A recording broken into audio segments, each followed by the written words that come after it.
Bonjour à toutes et à tous.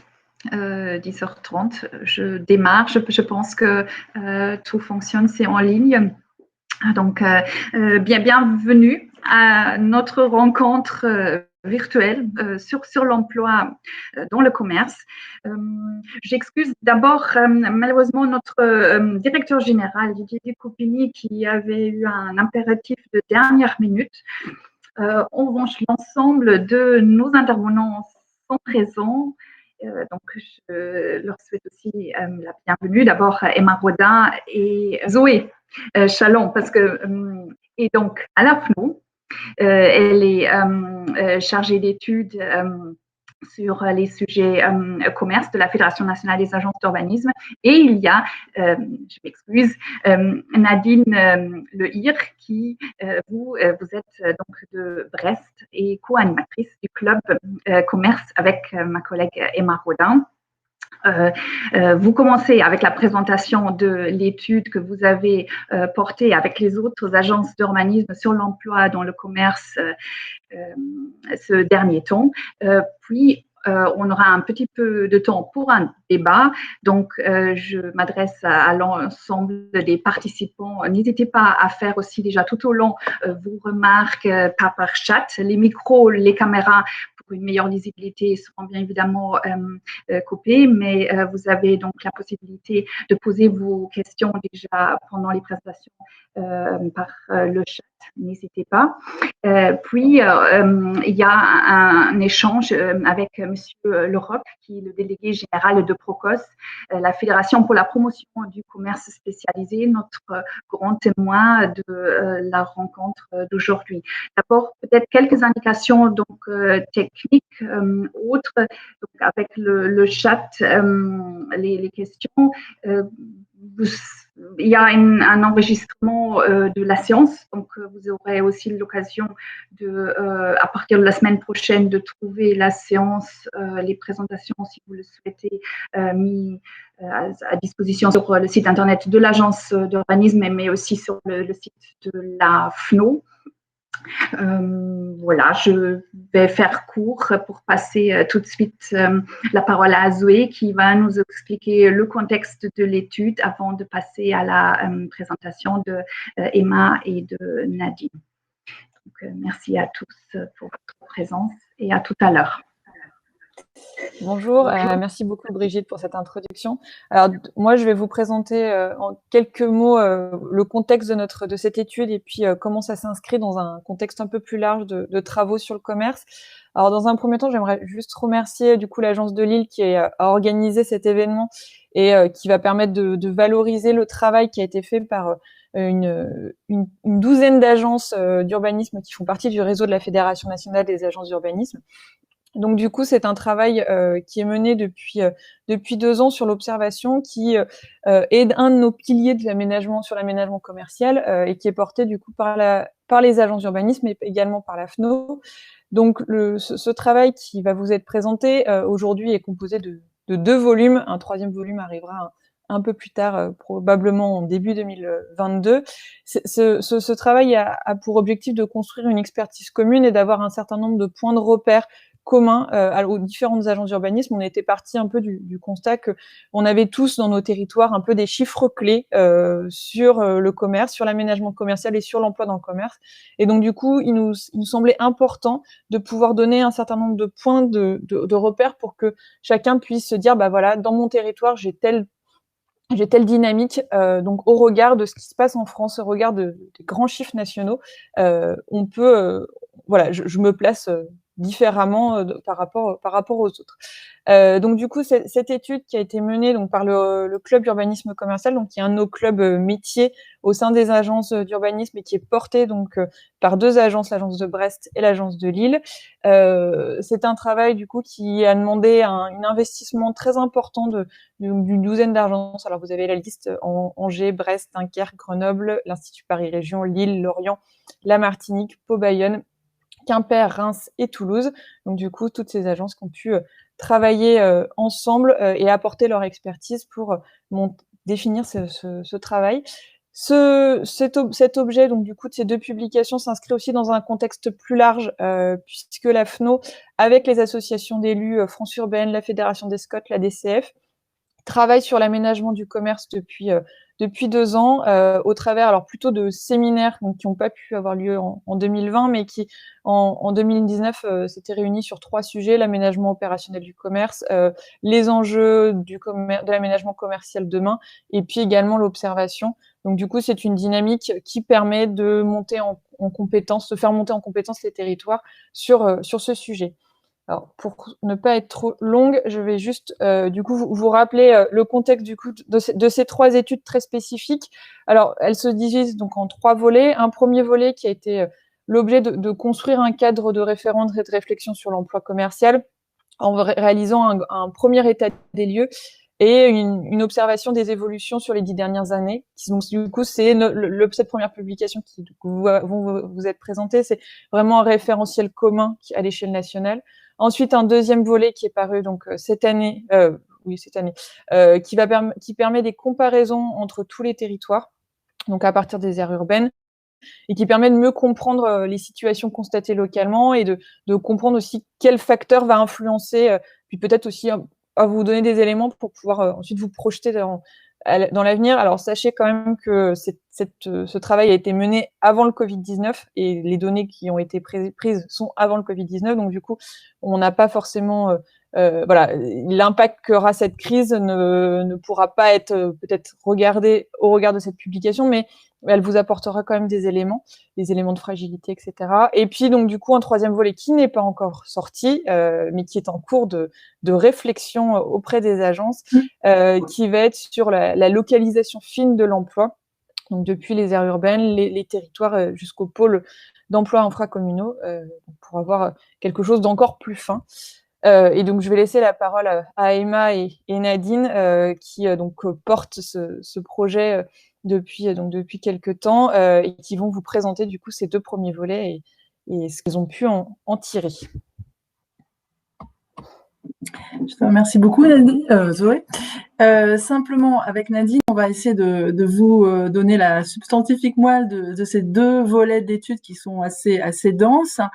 Avant toute chose, il m'appartient de vous parler de méthode. Alors, je vous rassure tout de suite, on ne va pas rentrer dans tous les détails des données et des méthodes statistiques utilisées, mais il est vraiment important à ce stade que vous ayez en tête, par rapport à tout ce qui va être exposé par la suite, la définition qu'on s'est donnée du commerce, parce que c'est vraiment la base commune qui a servi non seulement à ce travail, mais que l'on s'est donné entre toutes les agences pour continuer nos travaux communs et nos travaux spécifiques sur ces sujets.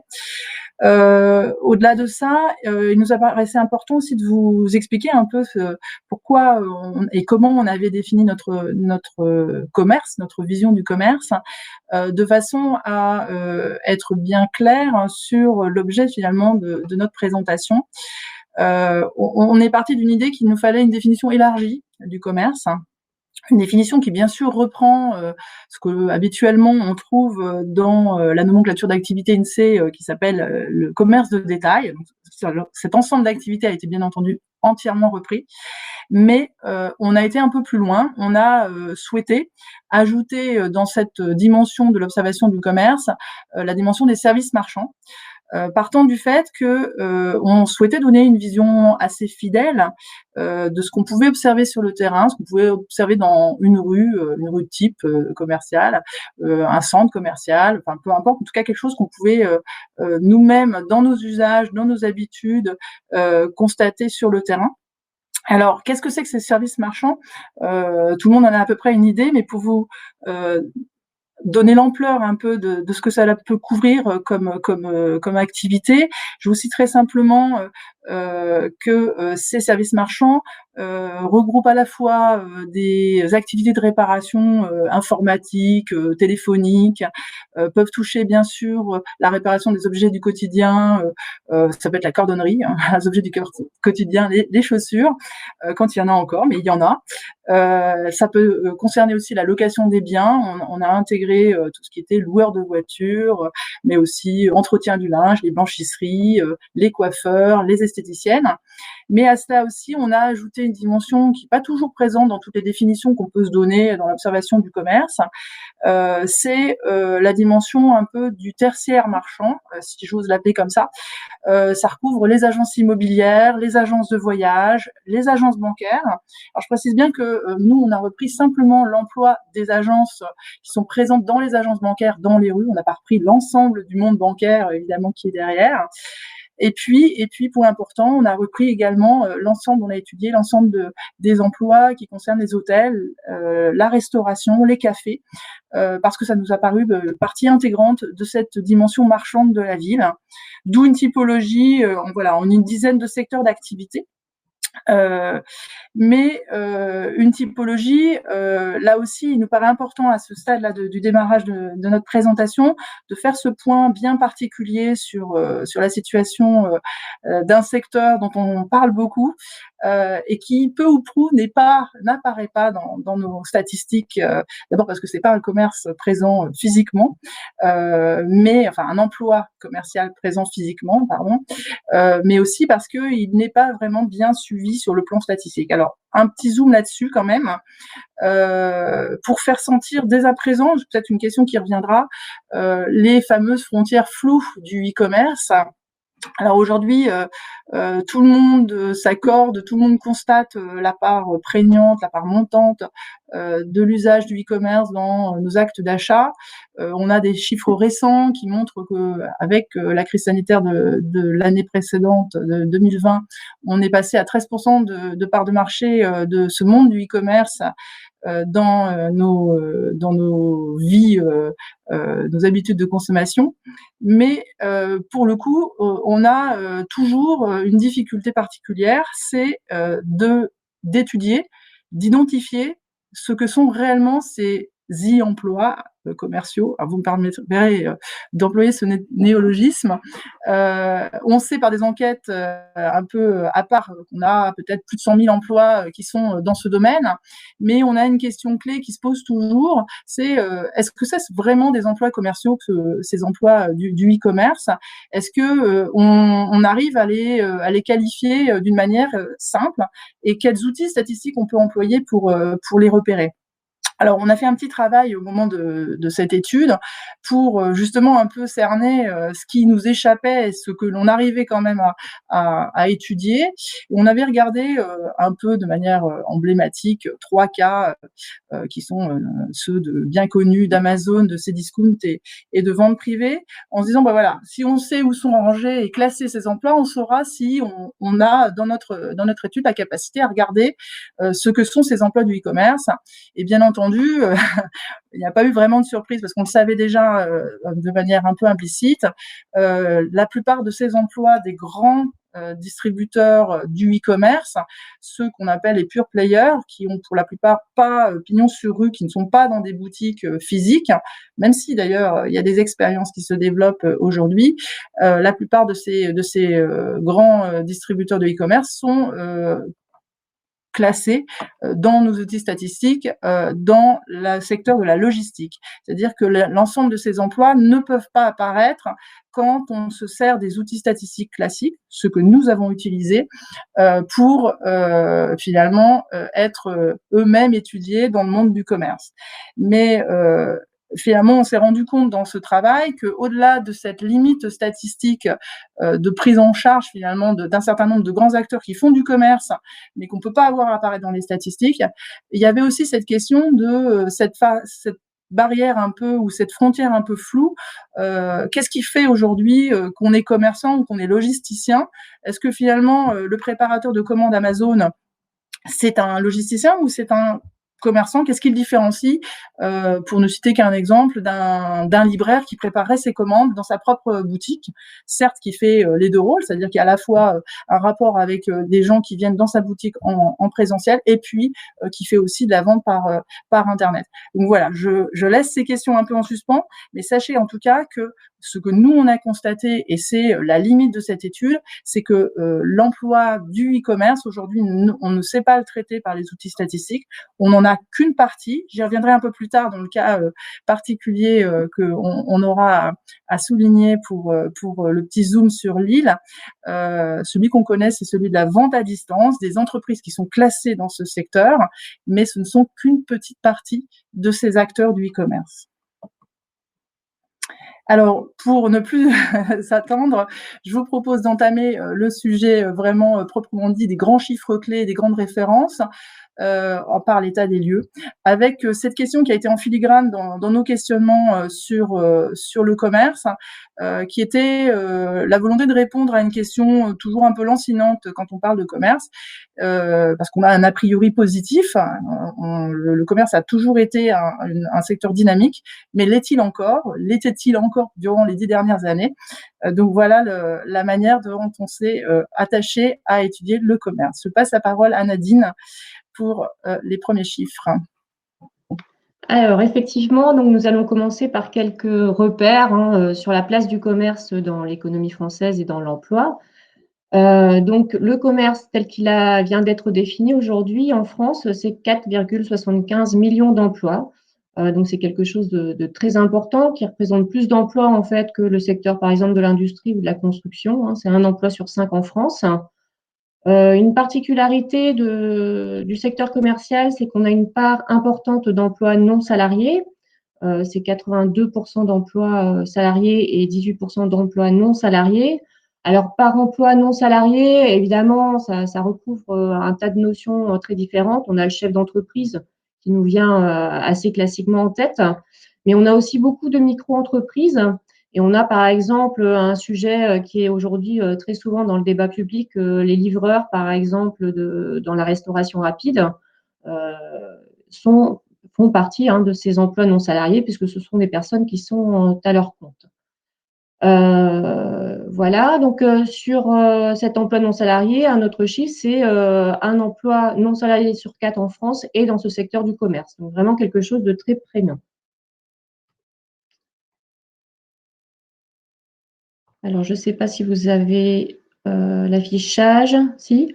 Alors, au niveau donc, des grands secteurs d'activité, pour reprendre les grandes catégories qu'Emma vient de présenter, donc la principale catégorie, le principal secteur pourvoyeur d'emplois dans le commerce en France, c'est le secteur de l'alimentaire. C'est presque 1 million d'emplois.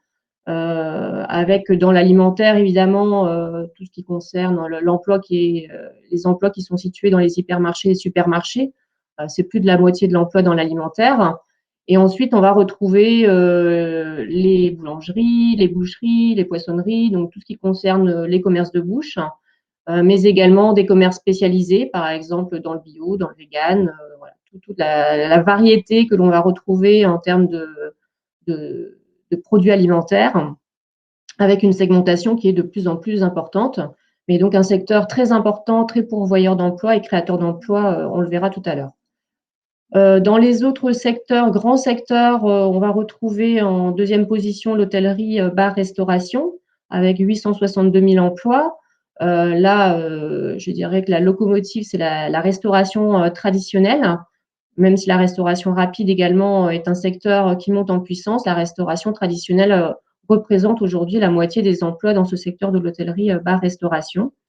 Et puis donc après, les 3 catégories suivantes, ce sont la banque, assurance, immobilier, la santé, beauté, hygiène et l'automobile.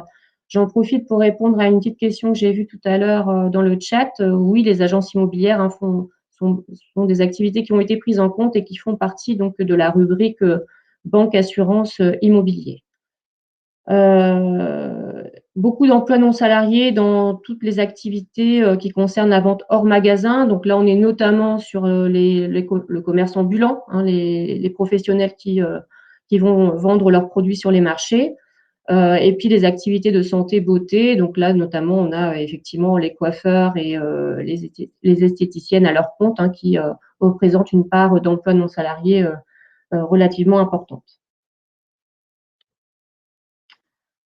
Alors, au niveau de la localisation de l'emploi, donc là, vous avez la carte qui représente en fait cette localisation à l'échelle des aires urbaines. donc les aires urbaines qui sont devenues depuis les aires d'attraction des villes. Donc notion qui est définie par l'INSEE, hein, qui est basée sur les déplacements domicile-travail. Donc en France, il y a 790 aires urbaines. Donc on voit très bien que cette carte, en fait, elle reprend globalement, hein, la localisation de la population en France. Donc une géographie de l'emploi commercial qui est assez corrélée à la répartition de la population. Donc un emploi commercial qui est somme toute relativement concentré. Voilà, avec plus de 85% des emplois commerciaux dans ces aires urbaines. Donc la couleur, en fait, des cercles qui sont sur la carte représente la densité d'emploi commercial. Donc nous avons rapproché, en fait, le nombre d'emplois dans le commerce à la population.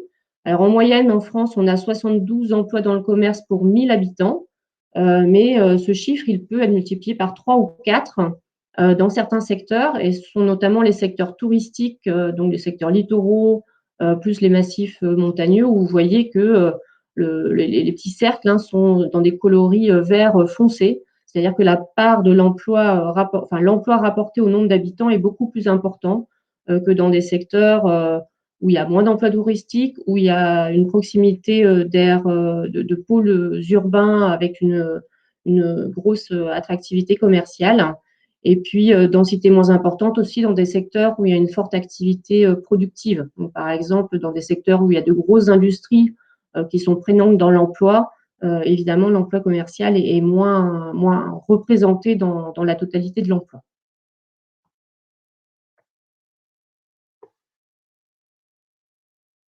Emma, je te passe la parole pour les évolutions. Tout à fait. On s'est penché un peu sur cette dynamique des emplois depuis 10 ans. Avec ce questionnement, finalement, le secteur est-il toujours créateur d'emplois? Alors, on peut tout de suite vous donner la réponse, oui, il l'a été, et il l'a été fortement, puisque ce secteur du commerce et des services marchands tel qu'on l'a défini, il a bénéficié d'une dynamique de 6%, de plus 6% de croissance durant la dizaine d'années dernières. Et à côté de cela, il est largement supérieur à la moyenne française, puisque à côté de cela, la moyenne de l'économie française, c'est plus 3% de croissance. Ce qui est intéressant, nous semble-t-il, de regarder au-delà des chiffres, des stocks, voilà, nombre d'emplois qui ont pu être créés, c'est qu'à l'intérieur de cette catégorie du commerce et des services marchands, on a vraiment quelque chose qui se distingue. C'est la dynamique propre des services marchands, de la dynamique très très puissante, j'allais dire, du monde du service marchand, avec, j'allais dire là aussi, parmi tous les services qui sont présentés, la particularité du dynamisme de la restauration. À elle toute seule, cette restauration, elle a créé 150 000 emplois, plus de 150 000 emplois. Et c'est vraiment cette dynamique des services marchands qui a porté la dynamique globale du commerce, parce que si on regarde seulement le commerce de détail, le commerce a été en croissance, mais une croissance beaucoup plus ténue puisqu'elle se limite à 3%. Donc vraiment retenir de tout cela que les services marchands ces 10 dernières années ont connu une vraie grande poussée. On l'a vu aussi, on le voit dans les villes quand on se promène, en particulier sur le sujet de la restauration. Et puis le commerce de détail qui poursuit son chemin bon an mal an, mais sans être extrêmement dynamique. Mis à part, j'allais dire, le sujet de l'alimentation, puisque là aussi, dans le monde de l'alimentaire, on a continué à créer beaucoup d'emplois. Alors, hop, si la slide suivante veut bien démarrer. Alors, un petit blocage. Voilà, est-ce que c'est mieux? Voilà. Là aussi, spatialisation de cet emploi. Alors, où s'est-il développé? De la même manière que tout à l'heure, vous aviez la carte à la fois des volumes d'emploi. Alors, il y avait la densité. Là, on a un autre indicateur qui apparaît, c'est le taux d'évolution de l'emploi dans les territoires. Je ne sais plus si on l'a précisé pour votre bonne information. Les territoires qui nous servent de référence dans ces comparaisons nationales, c'est le territoire des aires urbaines, C'est le moyen le plus simple et le plus efficace pour pouvoir le faire. Donc voilà, en dehors de tous les autres périmètres administratifs qu'on puisse connaître. Alors quand on regarde cette carte, qu'est-ce qu'on voit? C'est que la dynamique, elle s'est concentrée sur les territoires des grandes aires urbaines, des plus grandes aires urbaines françaises, là où on a le plus de population. Et puis, à l'intérieur de cela, on a aussi une particularité, c'est que le taux d'évolution, il est encore plus fort, là où on avait déjà des grands territoires qui bénéficiaient finalement d'une dynamique démographique très positive, très favorable. C'est notamment les territoires de l'Ouest et du Sud, voilà, bon, qui aujourd'hui sont dans des croissances démographiques assez importantes. Un point à retenir, c'est que finalement, l'ensemble de ces créations d'emplois qu'on évoquait, la grande majorité, les 3/4 de cet emploi commercial créé, s'est installé dans ces territoires des grandes aires urbaines. Je passe la parole à Nadine sur tous les aspects sociologie. Alors, pour aller plus loin que les aspects quantitatifs, on a également voulu effectivement analyser quelques aspects plus sociologiques de l'emploi, avec notamment la question du type de contrat de travail, la question des temps de travail, la question du genre dans l'emploi commercial. Alors, les grands enseignements, donc le premier, c'est que nous avons 83% des postes qui sont en CDI contre une moyenne nationale de 80%. Donc, on a finalement une part de CDI qui est relativement plus importante qu'à l'échelle de l'économie de manière générale. Là où la part des CDD est plus importante, c'est sans surprise dans les activités saisonnières, par exemple. Je pense notamment au secteur de l'hôtellerie, café-restauration ou aux activités culture, sport et loisirs, où on peut avoir des activités très saisonnières. Également, paramètre qui peut jouer, c'est la question de l'apprentissage. Par exemple, dans le secteur des commerces de bouche, on a une part d'apprentis bien plus importante qui, de fait, limite la part des CDI. Au niveau du temps de travail, donc on est sur 27% des postes qui sont à temps partiel contre une moyenne nationale de 21%. Donc un temps partiel plutôt développé. Alors, avec la difficulté toujours de savoir si ce temps partiel est subi ou choisi. Alors, les deux situations existent bien évidemment. Je pense au temps partiel choisi, par exemple, par les étudiants, qui sont une main-d'œuvre qui est quand même assez présente dans le domaine du commerce. Il y a une étude de l'INSEE qui montrait en fait qu'un tiers en fait des salariés dans le commerce à temps partiel l'étaient par choix. Donc, visiblement, on a quand même une majorité de personnes qui travaillent à temps partiel plutôt de manière subie. Et ce temps partiel, il est principalement dans 3 secteurs, l'équipement de la personne, l'hôtellerie-restauration et le secteur de l'alimentaire. Et au niveau du genre, donc on a une répartition assez équilibrée finalement, contrairement peut-être aux idées reçues, puisque nous avons 55% de femmes dans le secteur du commerce contre une moyenne de 52% tout secteur d'activité confondu. À ceci près que lorsque l'on rentre dans les différents secteurs d'activité commerciaux, on se rend compte que l'équilibre n'est pas du tout respecté, puisque suivant les activités, on a des parts de femmes, par exemple, qui sont très, très importantes. C'est le graphique que vous avez à l'écran. Une part, donc, un taux de féminisation de l'emploi très important dans les secteurs, par exemple, de la santé, beauté, hygiène, avec 85% de femmes. Et à l'autre bout du graphique, on a par exemple le secteur automobile avec 21% de femmes. Donc, voilà, donc, des secteurs d'activité qui sont quand même très genrés dans ce secteur du commerce. Alors, on ne va pas pouvoir le faire pour l'ensemble des postes, mais c'était simplement pour vous illustrer ce que vous pourrez retrouver dans la première publication. On a essayé de définir en fait des portraits types de l'emploi dans les différentes activités commerciales.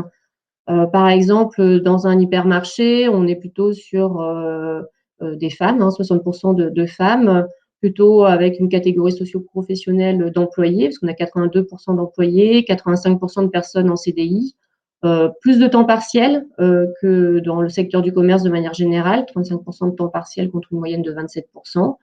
Et puis une rémunération brute par poste, donc de 1 726 € par mois. Donc cette rémunération tient compte évidemment du temps de travail et donc notamment des temps partiels dans ce secteur, temps partiels plutôt développés dans le secteur des hypermarchés.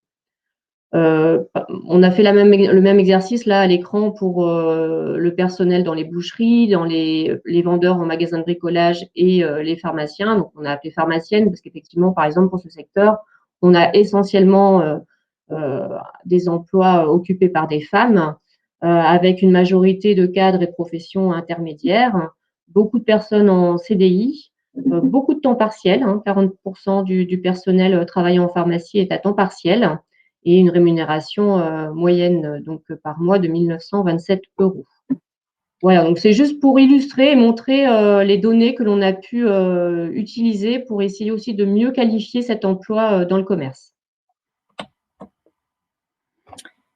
Alors, à titre d'illustration, comme nous l'avons fait là à l'intérieur de l'étude dans plusieurs cas de figure, en présentant d'autres territoires, nous voulions proposer un petit zoom sur la métropole de Lille. Alors, c'est pas tant pour les chiffres en eux-mêmes que pour la manière dont l'étude nous a vraiment permis d'éclairer les constats que nous faisions sur le territoire de la métropole de Lille. En nous permettant de nous comparer, en nous permettant de comprendre certaines situations dont on peut savoir qu'elles sont un peu spécifiques, mais en nous aidant vraiment à prendre la mesure en fait de cette spécificité. Alors globalement, le territoire métropolitain, c'est plus de 97 000 emplois dans la définition qu'on s'est donnée du commerce et des services marchands.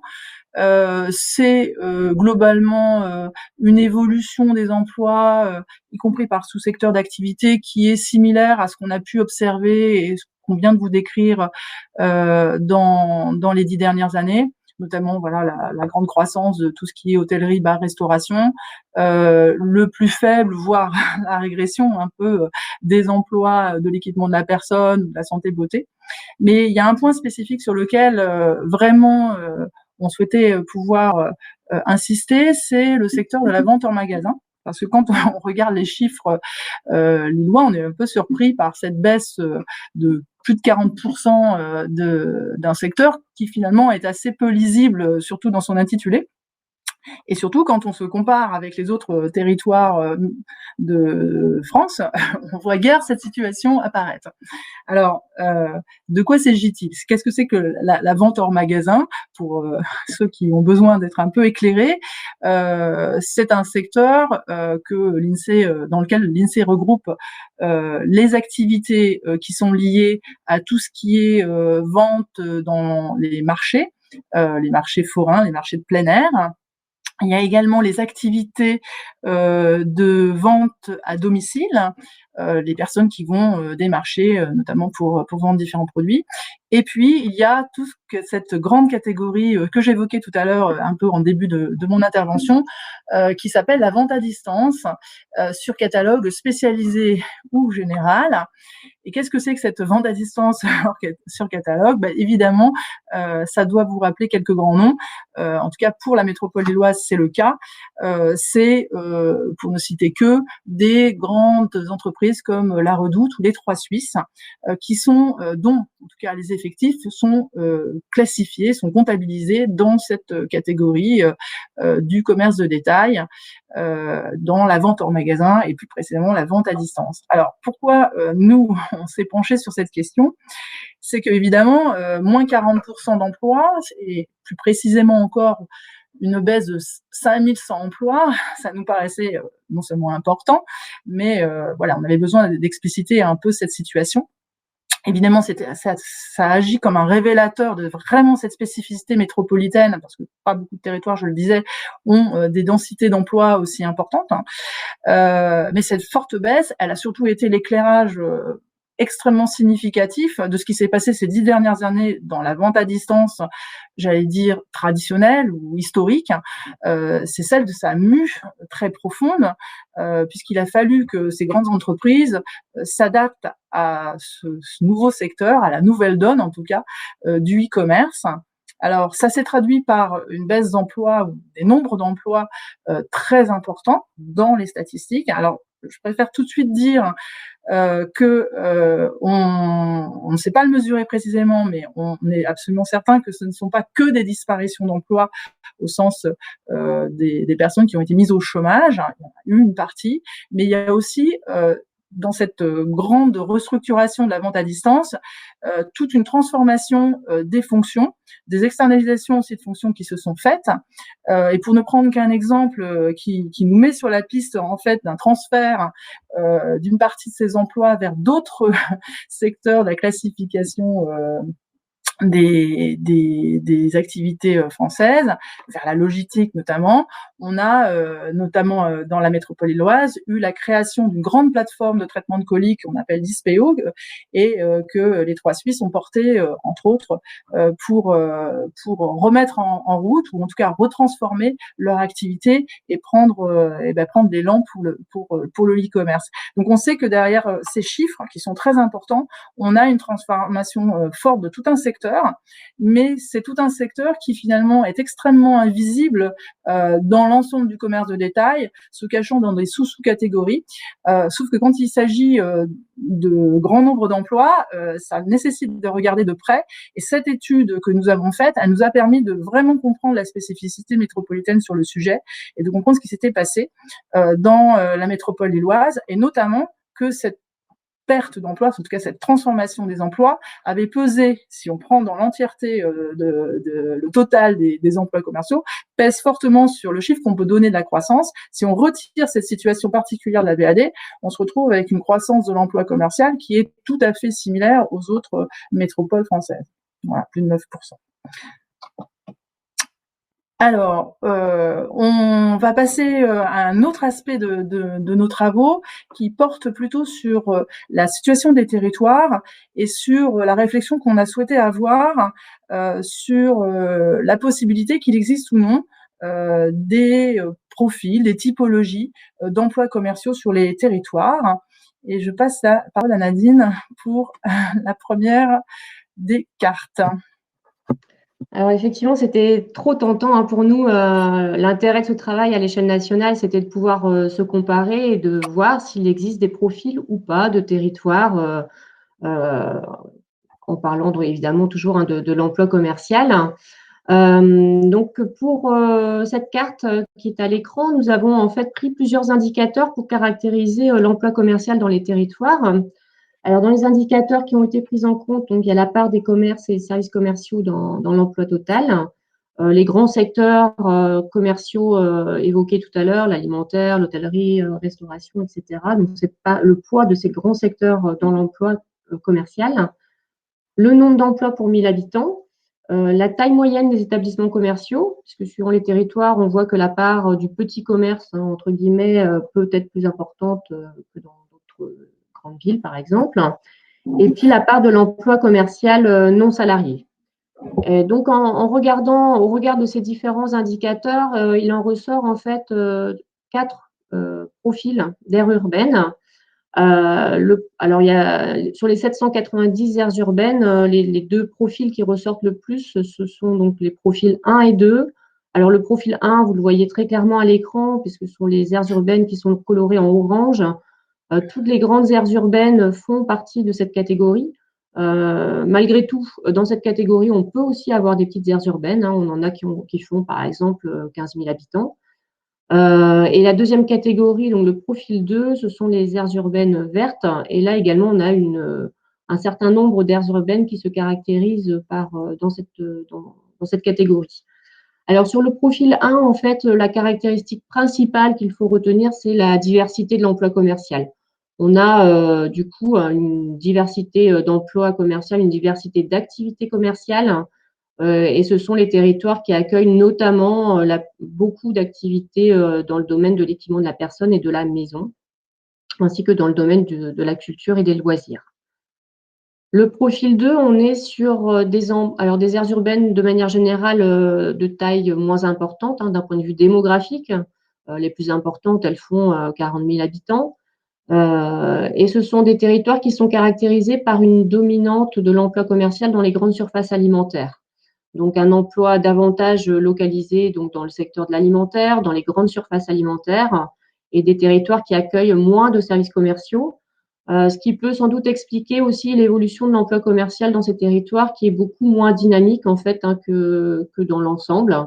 Le fait d'avoir moins de services et d'avoir un emploi très sectorisé dans la grande surface alimentaire fait que voilà, en termes d'emploi, les évolutions ont été nettement moins importantes que dans les autres territoires. Le troisième profil, donc on est sur en général de petites aires urbaines avec un emploi commercial structuré autour des commerces et services de proximité. On est souvent assez éloigné en fait des grands pôles urbains.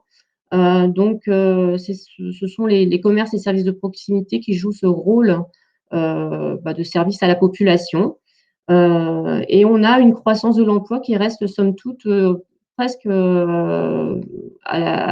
niveau de la moyenne nationale, parce qu'on est à plus 4% de l'évolution de l'emploi au cours des 10 dernières années dans ces secteurs-là, alors qu'en général, au niveau France, on est à plus 6%. Dans ce profil 3, on a aussi une part de l'emploi alimentaire qui est plus importante, mais avec un emploi alimentaire beaucoup plus présent, par contre, dans les commerces traditionnels. Voilà. Et donc, la quatrième catégorie, on est sur l'emploi commercial influencé par les activités touristiques.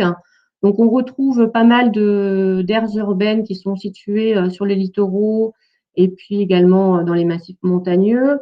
On a quand même quelques exceptions. À l'intérieur, on peut trouver quelques territoires. Je pense par exemple à Beaune ou à Sarlat, la Canéda par exemple, qui sont des territoires caractérisés par un emploi commercial donc très influencé par l'activité touristique. Donc une économie qui est très dépendante de l'emploi commercial et avec du coup pas mal d'emplois évidemment dans le secteur de l'hôtellerie, café et restauration. Alors là, on entre dans une partie de nos travaux qui est un peu ardue. Je vais essayer de vous l'expliquer le plus simplement possible. En fait, après avoir identifié ces profils d'emploi qu'on pouvait trouver sur les territoires, on a cherché à s'interroger sur les facteurs qui les influencent, qui finalement peut prédéterminer un emploi de tel ou tel type sur tel profil d'emploi sur les territoires. Donc, on s'est interrogé sur ce qui fait quels sont les facteurs socio-économiques, démographiques, géographiques, qui peuvent influencer cette composition de l'emploi commercial, et puis sur le fait qu'il puisse y avoir ou non des facteurs qui dominent ou qui puissent prédominer, voilà, dans cette détermination. Alors pour cela, on a fait un peu un travail similaire à ce qu'on a fait juste à l'instant d'avant. On a redessiner les territoires au regard de leur profil socio-économique. On a identifié un certain nombre d'indicateurs qui nous semblaient permettre de composer ces portraits socio-économiques. On a comme ça pris le taux d'évolution de la population, on a intégré le taux d'évolution dû au solde migratoire, permettant de mieux qualifier cette importance de la démographie. On a intégré le sujet de la dynamique de création d'emplois, la part des retraités, la part des étudiants dans la population. Également, ce qui peut apporter de la dynamique de l'extérieur, c'est-à-dire le nombre de lits touristiques, pour essayer de qualifier un peu cette activité, cette économie qui vient du tourisme, la part des cadres, le taux de chômage et la densité de population sur les territoires. Alors, en brassant l'ensemble de ces indicateurs, on a pu identifier 7 grands profils de territoire qui vont décrire un peu ce qui se passe sur ces territoires. Et ce qu'on a cherché à faire à partir de là, c'est en fonction de ces profils de territoire qu'on trouvait dans les différentes aires urbaines, essayer de voir s'il y avait une logique avec l'emploi commercial, le profil d'emploi commercial qu'on avait pu constater dans la description que juste auparavant Nadine vous a faite. Et alors, évidemment, si je le dis un peu plus simplement, ce sera peut-être plus évident. On s'est posé la question de savoir si, tout simplement, les territoires aux fonctions métropolitaines les plus développés avaient tous un emploi commercial diversifié. Voilà, s'il y avait cette espèce de logique qui existait, ou inversement, si un territoire, comme on les a qualifiés, qui serait un territoire en difficulté, éloigné des zones les plus urbanisées, est-ce que ces territoires-là, qui ont ce profil socio-économique, ont tous un même type d'emploi commercial? Par exemple, ils seraient structurés autour des emplois commerciaux de proximité. Alors, évidemment, je ne veux pas tout vous détailler, ce serait trop complexe. Je vous propose un peu, à l'instar de ce que j'ai fait tout à l'heure sur le Zoom de la métropole lilloise, de rester concentrer le regard sur le nord de la France. En fait, quand on regarde ainsi les choses, on a globalement deux grands types socio-économiques qui apparaissent. La métropole lilloise qui est identifiée comme un territoire de fonction métropolitaine les plus développés, et puis tout un réseau de villes. D'ailleurs, ce sont des territoires, on les a identifiés comme tels, des territoires de villes moyennes présentant des fragilités parce que le taux de chômage est important, parce que la dynamique de création d'emplois n'est pas forte, etc. Ça peut être d'autres nuances évidemment qui ont été intégrées. Alors cette spécificité d'un réseau de villes touchées par des fragilités diverses socio-économiques, on la retrouve aussi, si vous regardez bien la carte, tout à fait au sud de la France, dans ce qu'on appelle l'arc méditerranéen, autour de Montpellier et de Perpignan. C'est vraiment des situations assez identiques. Alors, quand on regarde, pour revenir au Nord-Pas-de-Calais, la situation des territoires, qu'est-ce qu'on constate? En fait, c'est que ces territoires, ils ont tous, par rapport à notre première analyse, ils ont tous un emploi commercial diversifié. C'est-à-dire, ils ont tous un peu de tout. Donc notre hypothèse que les facteurs socio-économiques sont assez éclairants sur ce qu'on va trouver comme emploi commercial n'est pas suffisamment soit fin, soit on va dire capable de démontrer ça. En fait, ce qu'on a nous retiré de cette espèce d'essai qu'on faisait sur la détermination un peu de la prégnance de certains facteurs socio-économiques sur la détermination de l'emploi commercial, c'est qu'il n'y a rien de simple, qu'il faut vraiment être prudent et nuancé sur le sujet, et que finalement, il n'y a pas de lien de causalité immédiat, évident, dans les situations qu'on observe. Dans le cas de la région Nord-Pas-de-Calais, on voit bien que d'autres facteurs peuvent jouer. Donc, c'est pas que les fragilités socio-économiques qui pourraient entraîner, je sais pas, une dominante d'emploi uniquement dans la grande distribution ou uniquement de la proximité parce que les zones sont un peu isolées. En fait, on se rend compte que des facteurs comme la géographie ou le fonctionnement en réseau, et c'est très vrai dans la région Nord-Pas-de-Calais, de villes moyennes, avec des aires d'influence qui s'imbriquent les unes avec les autres, sont aussi des réalités qui expliquent que voilà, on a une composition d'offres commerciales assez diversifiée. Et puis aussi, bien sûr, on a la prégnance d'un facteur majeur qui est la démographie. Alors certes, il n'y a pas de dynamique démographique forte, elle est plutôt faible, voire négative, mais par contre, on a une réalité, c'est la densité d'emploi de ces territoires, hein, plus de 4 millions d'habitants dans l'ex-région Nord-Pas-de-Calais. Voilà, ça nécessite une structuration de l'emploi commercial pour venir répondre à ces besoins commerciaux. Voilà, on a tiré cela de cette espèce d'analyse, un peu de ces combinaisons variées de facteurs, avec quand même l'idée qu'il y a de la prégnance forte de l'aspect démographique dans la composition de l'emploi commercial, et que évidemment la socio-économie, elle joue un grand rôle, mais pas que. Alors à ce stade, pour prendre un peu peut-être de recul, on vous propose de regarder un peu les perspectives qu'on peut dresser pour le futur de l'emploi commercial.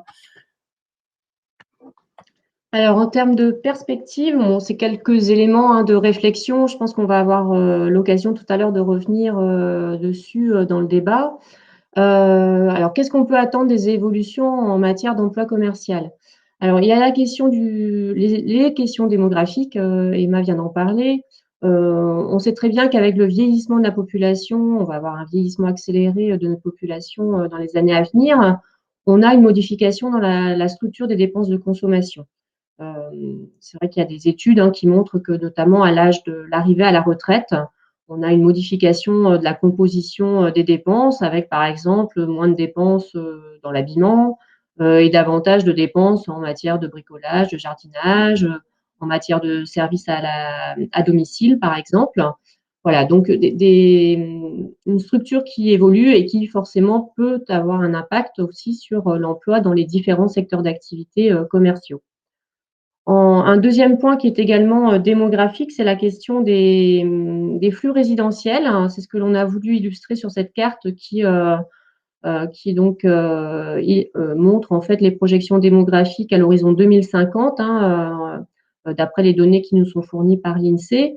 On voit très bien que nous avons des territoires en fait qui attirent, notamment les territoires du sud et de l'ouest de la France. Et on l'a bien dit, il y a quand même une corrélation, même si tout ne s'explique pas par la démographie, forcément que des territoires qui accueillent des populations nouvelles vont être avantagés en termes de dynamique commerciale. On aura plus de consommateurs potentiels pour les commerces et des services dans ces territoires. Un autre facteur qui nous semble aussi important et multiple, ce sont les évolutions dans les tendances de consommation et de vie. Alors, c'est vrai qu'on a beaucoup de mouvements, de changements, d'accélération en plus du fait de la crise sanitaire. Alors, on a des consommateurs qui disent vouloir mieux consommer. C'est vrai qu'il y a une remise en cause aujourd'hui du mode de consommation, la remise en cause de la société de consommation, pour faire court. Une volonté de consommer mieux et moins pour des questions environnementales, pour des questions de santé, des personnes qui recherchent aussi la proximité avec le producteur pour être rassurées, la recherche d'expérience et la demande de services, on en a parlé tout à l'heure. Peut-être que demain, on achètera moins certains produits, on va être plutôt, par exemple, sur des notions d'abonnement ou de location. La recherche d'expérience, elle se traduit aussi par exemple, des boutiques qui peuvent être à l'essai, des concept stores, des boutiques éphémères, donc des gens qui recherchent une singularité des expériences à réaliser au travers du commerce. Et malgré tous ces différentes tendances, aussi, on a la question du pouvoir d'achat. Forcément, on ne peut pas passer à côté, notamment vu le contexte actuel. Cette question de la dépense et du pouvoir d'achat reste centrale aussi dans les choix et les arbitrages de certains ménages. Donc, on sent bien qu'il y a plusieurs mouvements, en fait, plusieurs facteurs qui influencent aujourd'hui les consommateurs. Et on sent aussi très bien qu'il y a des tensions, en tout cas des clivages croissants dans les modes de consommer chez nos concitoyens.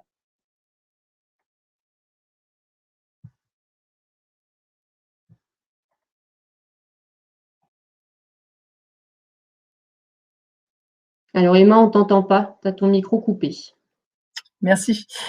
Je disais que par rapport à l'évolution évidemment des emplois et des métiers du commerce, il y a aujourd'hui toute l'influence et tout le poids du numérique, avec beaucoup de questions, à la fois des questions sur le plan quantitatif.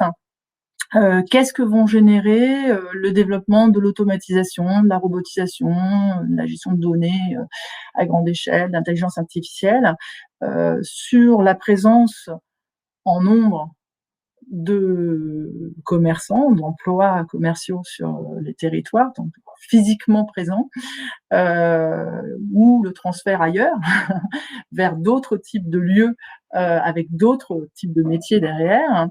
Qu'est-ce que ça veut dire aussi quantitativement, mais aussi qualitativement qu'est-ce que ça veut dire sur le métier réellement exercé par les gens qui sont encore présents sur les territoires. Alors je dis encore, je ne veux pas dire du tout, j'ai aucune précision à donner là-dessus sur les effets réels.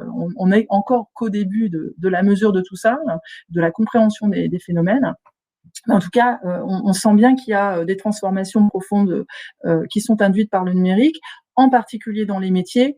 Alors, on vous a remis quelques catégories qui sont particulièrement visées par ces transformations, mais j'allais dire, les métiers de demain, c'est évidemment aussi là où vont être ces métiers, là où vont s'exercer ces emplois.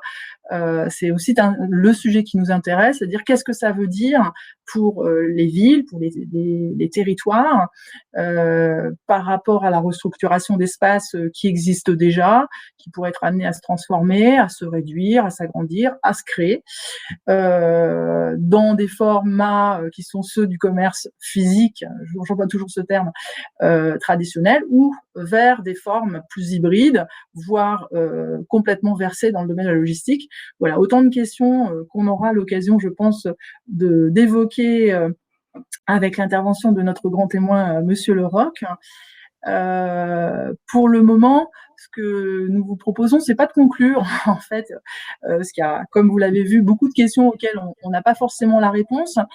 L'idée, je pense, que nous avons dans le cadre de ces travaux, c'est évidemment pas d'avoir la réponse à tout, mais simplement d'être en capacité, par l'observation et par la connaissance de ces dynamiques de l'emploi commercial, de comprendre ce qui va pouvoir se passer, en tout cas de l'envisager et d'aider par ce biais à mieux comprendre, à aussi mettre mieux en place des politiques publiques, d'aménagement du territoire, des politiques économiques éventuellement sur nos territoires pour faire et retrouver toute la place de cet emploi commercial.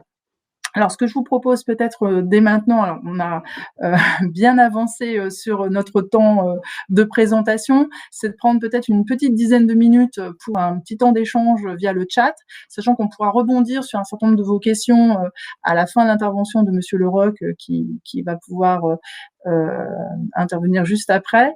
Et puis qu'on aura aussi l'occasion, on prendra le temps de vous répondre d'une autre manière en reprenant vos questions de toute façon.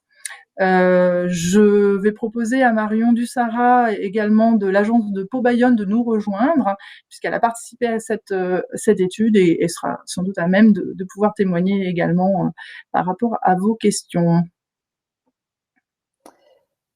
Donc merci Nadine et Emma pour cette présentation très détaillée. Du coup, dans le chat, je vais juste vous informer que sur le dernier aspect, là, sur plutôt le volet prospectif et sur le volet autonomisation, mécanisation, il a été indiqué qu'il y a un rapport du CGEDD qui a été réalisé sur ce sujet et qui montre bien que ce secteur va être fortement impacté, que l'emploi va être fortement modifié.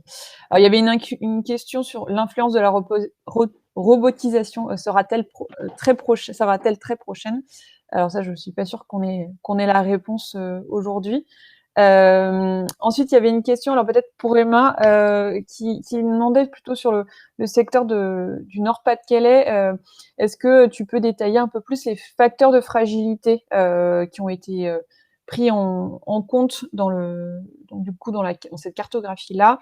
Et puis, il y avait une question sur l'échantillon sur lequel s'est basée l'étude pour pouvoir te donner les chiffres sur cette zone-là du Nord-Pas-de-Calais. Alors, ton micro. Je vais essayer de répondre.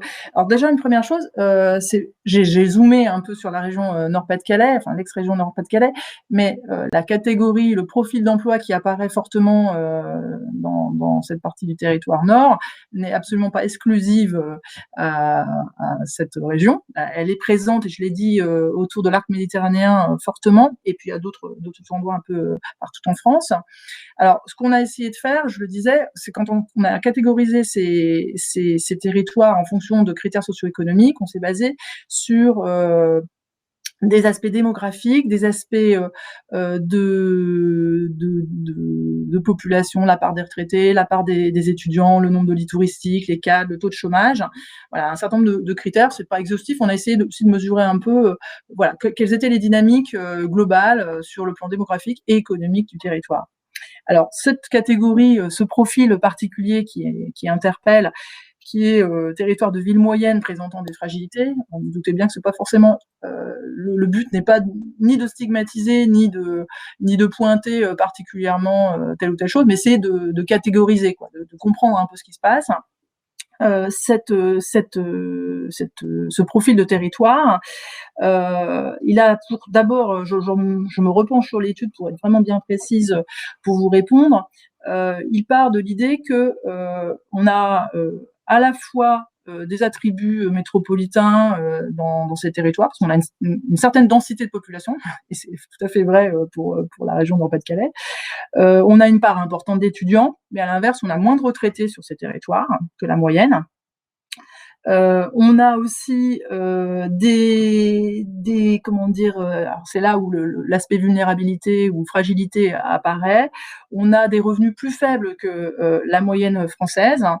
On a aussi une atonie démographique qui nous font dire, voilà, qu'on a et puis des fragilités aussi sur le marché de l'emploi, qu'on a là une concentration, en tout cas une dynamique qui est plus fragile dans ces territoires. C'est sur ces bases-là qu'on a défini ce profil particulier qui se retrouve particulièrement dans le Nord-Pas-de-Calais, mais aussi, je le disais, sur l'arc méditerranéen. C'est des profils assez communs aux deux grandes régions que j'évoque. Alors pour le moment, vu qu'il n'y a plus de, il n'y a pas d'autres questions dans le chat, je vous propose qu'on laisse la parole à Marion pour qu'elle puisse témoigner pour son territoire, donc du coup qui est le territoire de l'agence de Pau-Bayonne. Oui, bonjour. Donc effectivement, Marion Bussara, en charge des questions commerciales à l'agence d'urbanisme Atlantique et Pyrénées. Je voulais juste un peu vous illustrer par rapport aux territoires qui ont une vocation à profil touristique. Parce que c'est vrai que sur notre territoire, du côté notamment du littoral, c'est le cas. Et donc vous illustrez finalement cette étude, nous à l'agence, ce qu'elle nous permet derrière de faire et comment on essaie de l'affiner. Donc effectivement, qui dit territoire avec un emploi au profil touristique, dit, comme l'a dit tout à l'heure Nadine, activités saisonnières, notamment dans tout ce qui est café, hôtel, restauration. Dit donc travailleurs saisonniers, quelle nature de l'emploi, quel niveau de précarité. Et derrière, nous, sur nos territoires, se pose la question de comment ces travailleurs saisonniers se logent. Et donc, derrière, clairement, nous avons des problématiques sur la difficulté de logement des travailleurs saisonniers. Et derrière, comment les politiques de l'habitat arrivent à apporter des réponses à cette situation. Donc ça, c'était pour une entrée emploi. Et sinon, rapidement, je voulais aussi vous faire part de comment ce travail nous aide aussi dans la réalisation de nos documents de planification. C'est-à-dire que sur le territoire, donc moi je suis en charge de l'élaboration du volet commercial du SCOT sur le Pays Basque Seignance. Et derrière, sur le territoire, c'est comment on identifie nos polarités commerciales qui ont une vocation touristique. Parce que derrière, ces polarités commerciales qui ont une vocation touristique, elles comportent plusieurs enjeux. Tout d'abord, le dynamisme de leur tissu commercial, c'est-à-dire qu'en basse saison, il va y avoir de nombreux commerces fermés. Souvent, les élus portent le fait que le commerce, comment le faire passer de son rôle marchand au rôle social. Donc là, forcément, c'est compliqué quand la moitié des commerces sont fermés. Et après, cela pose un autre enjeu, et notamment donc dans les documents de planification, c'est comment finalement mon tissu commercial dans ses polarités à vocation touristique, commercial à vocation touristique, répondent aux besoins des populations résidentes. Et là, clairement, le travail de l'AFNO, donc qui était à l'aire urbaine, nous, derrière, c'est comment on travaille la méthode au niveau local pour affiner et descendre à une échelle donc plus fine. Récemment, nous avons eu un échange avec l'INSEE régional pour essayer de voir si on pouvait regrouper les méthodes.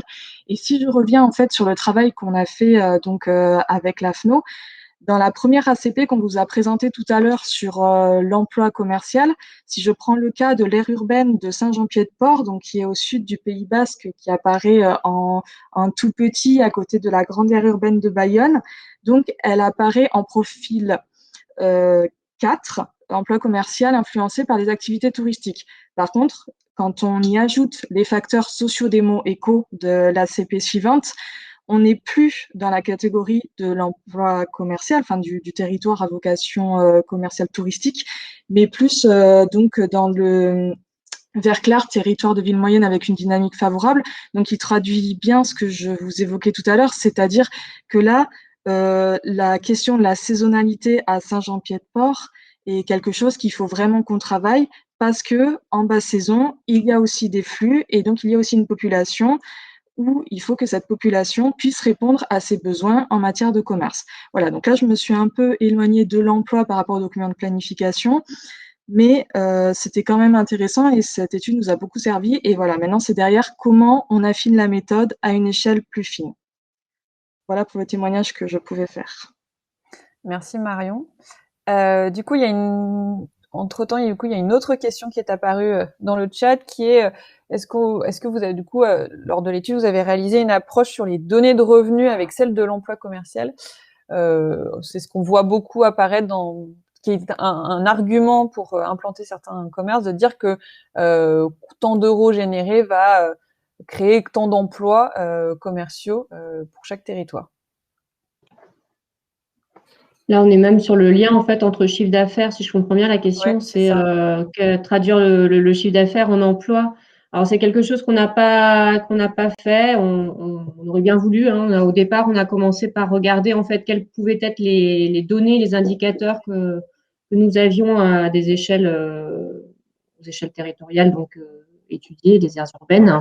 Et ces questions de chiffre d'affaires sont toujours des notions assez complexes à réunir sur des échelles infraterritoriales, avec notamment la question des bilans comptables qui sont au siège des sociétés et donc avec la difficulté d'avoir des données à l'échelle des établissements. Or, on est sur un secteur du commerce quand même relativement concentré, intégré, donc avec des chiffres d'affaires qui sont donnés au siège des groupes. Voilà, donc c'est quelque chose que l'on n'a malheureusement pas pu faire. Alors en fait, la question n'était pas sur le chiffre d'affaires, mais sur le revenu des ménages. Alors si c'est le revenu des ménages, on a pris en compte par contre toutes les questions de revenus effectivement dans les analyses de profil d'aires urbaines.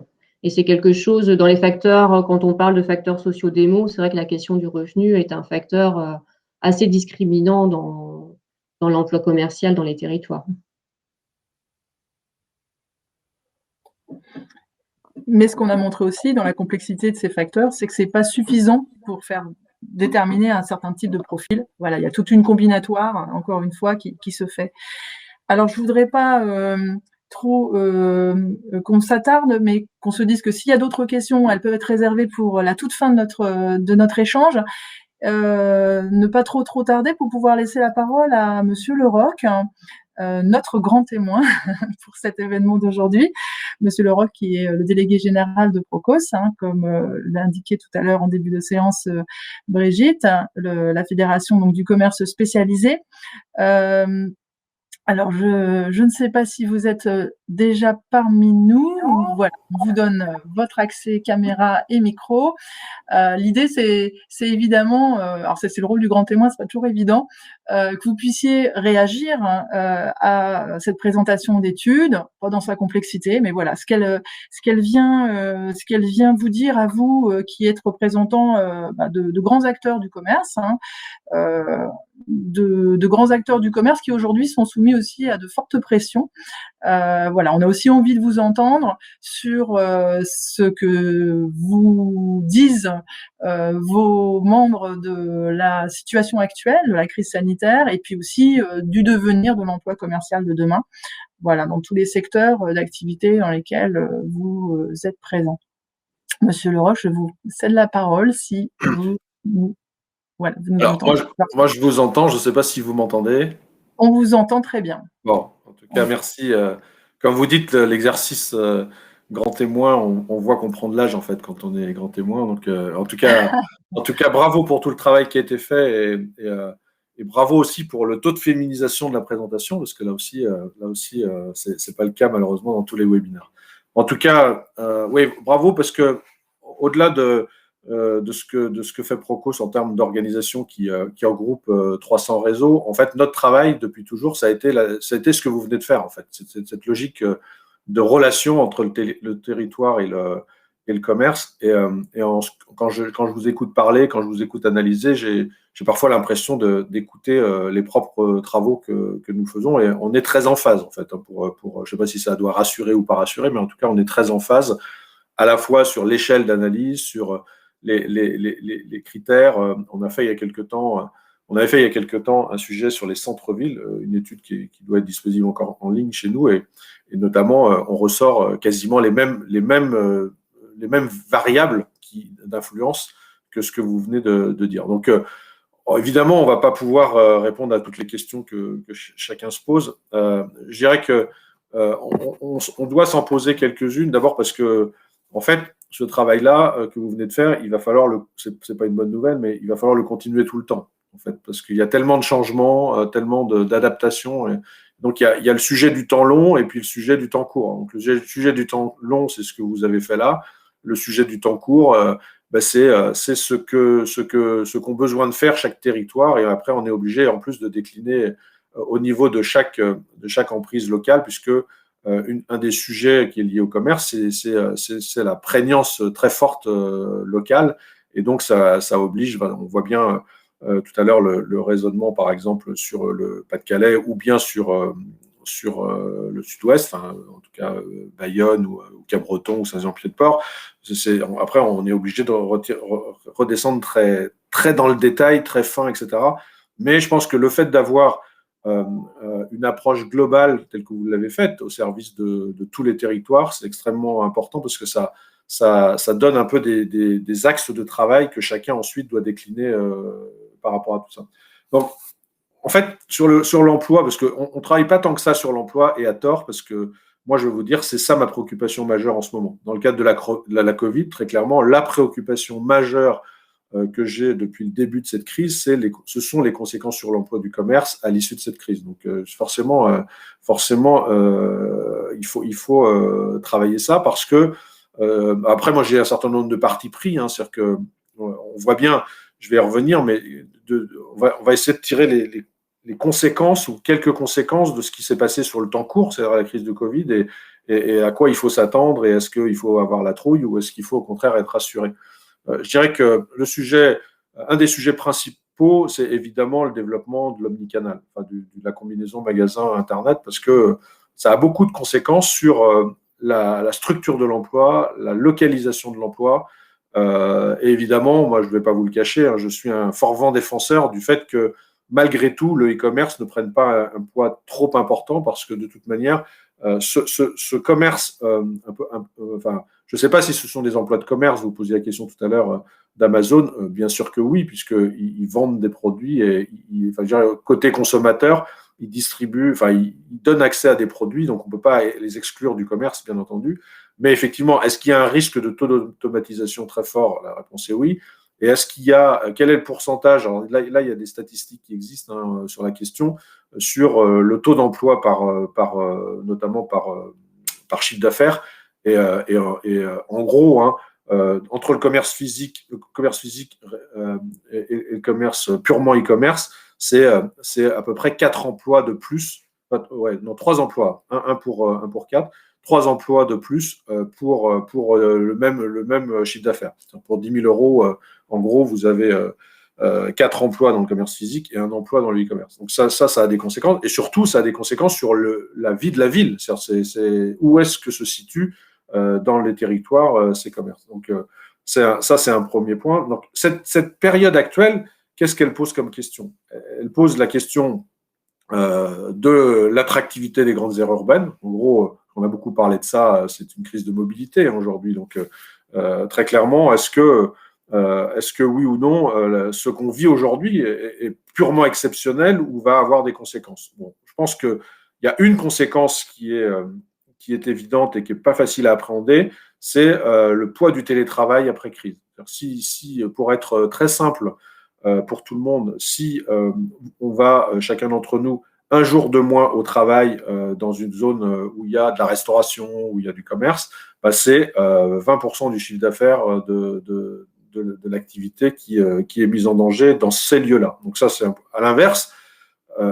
Si vous restez un jour de plus chez vous, vous allez consommer autour de chez vous davantage. Donc c'est des sujets de transfert, des sujets côté diffus du commerce qui vont poser des questions et sur lesquelles on n'a pas beaucoup de réponses. Et probablement, ça c'est certain, avec plus de conséquences sur les grandes concentrations urbaines, les grandes villes comme Paris ou comme Lille ou comme Lyon, que sur les territoires plus ruraux, où probablement les conséquences seront beaucoup plus faibles.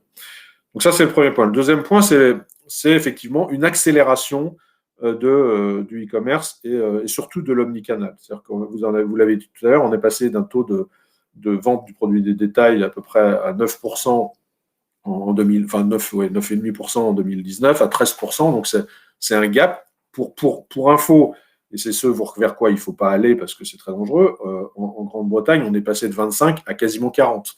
Donc et ça, c'est la résilience de notre modèle de magasin physique et notamment les hypermarchés qui fait qu'on va beaucoup moins vite dans ce domaine. Donc ça, c'est un point qu'il faut avoir en tête aussi, c'est-à-dire que forcément, ça aurait des conséquences très fortes en termes de localisation de l'emploi, de chiffre d'affaires, de répartition de chiffre d'affaires, de fragilité des modèles économiques, que d'avoir une rapidité, voire un taux d'emprise du e-commerce très fort dans les années qui viennent. Quand on veut se rassurer, on a fait un test absolument incroyable. C'est-à-dire qu'on a fermé les magasins pendant 2 mois, on est en train de les refermer là encore pendant 1 mois. Est-ce qu'on est capable de faire sans les magasins? La réponse est non.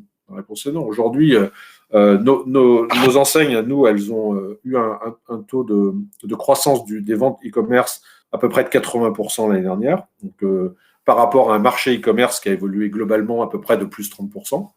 En fait, aujourd'hui, cette explosion de l'omnicanal n'a permis de récupérer qu'entre 2 et 5% des pertes de vente magasin. Donc, c'est à peu près ça les échelles. C'est-à-dire que, évidemment, ce sont des tendances lourdes, mais le commerce physique, heureusement, est très résilient et très important surtout par rapport au modèle économique parce qu'on ne saurait pas faire sans. Donc après, on ne se parle pas de ce qui pourrait se passer dans 20 ans, mais en tout cas, dans le temps court, on est sur un sujet plutôt rassurant de ce point de vue-là, même si ça fragilise quand même. Après, il y a des grosses différences sectorielles. Alors, il y a un secteur très inquiétant qui est la restauration. Vous en avez parlé tout à l'heure. En plus, ce sont des secteurs à forte densité d'effectifs. La restauration, parce que, d'abord, parce qu'ils sont fermés depuis très longtemps, parce que on ne sait pas trop bien combien de temps la crise sanitaire va générer des contraintes de distanciation et que donc les modèles économiques sont compliqués, parce que même des salariés de la restauration aujourd'hui s'interrogent de poursuivre dans ce métier-là ou d'aller dans d'autres secteurs. Donc ça, c'est un sujet relativement préoccupant, même si les fondamentaux de la restauration en France sont bons. On sait très bien qu'on retrouvera plaisir à aller déjeuner dans 2 ans, etc. Mais quand même, il y a un mauvais passage dans ce secteur probablement. Il y a au contraire l'alimentation, si on distingue les deux, l'alimentaire a été beaucoup moins touché que le non-alimentaire en termes d'effet Covid, même si ça a été un peu défavorable aux grands hypermarchés au profit de la proximité, mais malgré tout, c'est un modèle économique qui a été beaucoup moins impacté. Et à l'inverse, alors je ne sais pas si on est tous devenus retraités, parce que vous disiez tout à l'heure, plus on vieillit, plus on s'occupe de sa maison et moins on dépense de fringues, mais en réalité, c'est ce qui s'est passé pendant la Covid. On s'est moins habillé, l'équipement de la personne a plus trinqué que l'équipement de la maison, qui au contraire a connu une année 2020 super dynamique si on enlève les mois de fermeture. Enfin, donc, de ce point de vue-là aussi, les secteurs ne sortiront pas de la crise dans le même état. Et ça, c'est l'aspect sectoriel. Et ensuite, il y a des sujets territoriaux.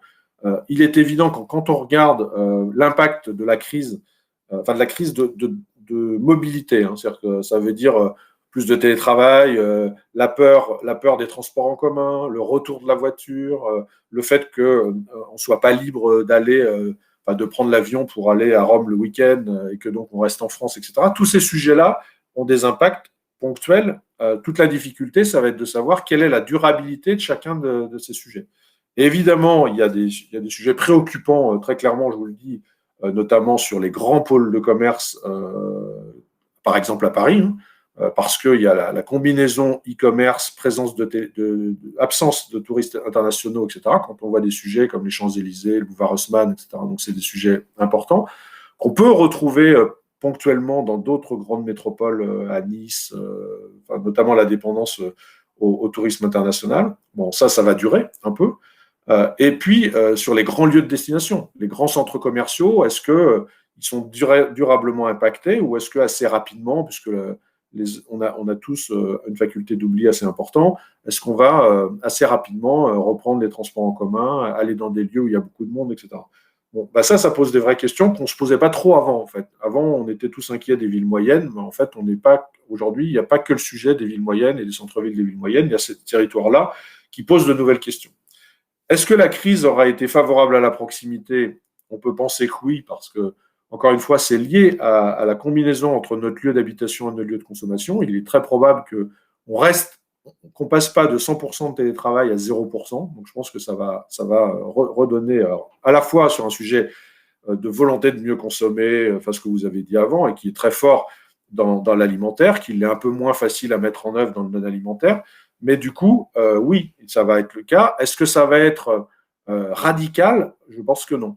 Ça va être des sujets plus à la marge, donc assez compliqués parce qu'à chaque fois, on dilue les modèles, en fait. C'est-à-dire que c'est un peu de consommation qui passe d'un endroit à l'autre, mais le problème des coûts sont toujours là. Donc, c'est ça qui va être un de nos problèmes, parce que, en fait, des sujets, des difficultés, on peut en avoir dans les centres-co, on peut en avoir dans les centres-villes.